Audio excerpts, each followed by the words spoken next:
Gusto niyo ba malaman kung paano nagsisimula ang araw ng ating dance diva? Bilang host ng isang morning show, syempre, maagang gumising si Regine. We're here, tapos na yung hair and makeup in 10 minutes. At baba na ako kasi kailangan ko pa mag-rehearse. Let's go!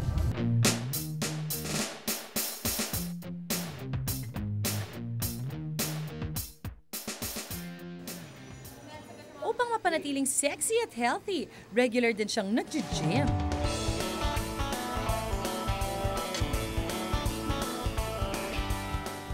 Bukod sa pagiging artista, busy din ito si Regine sa kanyang boutique. Mula sa pamimili ng mga tela hanggang sa kanyang mga kliyente, si Regine mismo ang nag-aasikaso ng lahat ng ito. Okay, nandito tayo sa Regine's Dance Studio for my rehearsal with the Speed Dancers.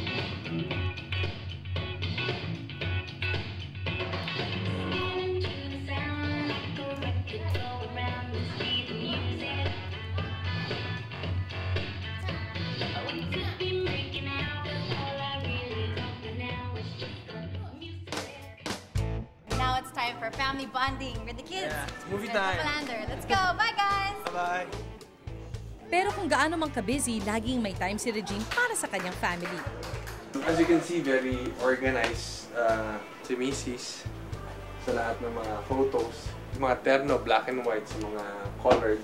Kahit sa closet, meron pang violet, brown, green, blue, pink, red, and yellow, orange naman. And lahat ng mga shoes niya, naka-ano rin yan, naka-organized din. Aba, hindi lang yata dapat dance diva ang dapat itawag kay Regine. Dahil sa harap man o sa likod ng camera, hataw queen din siya.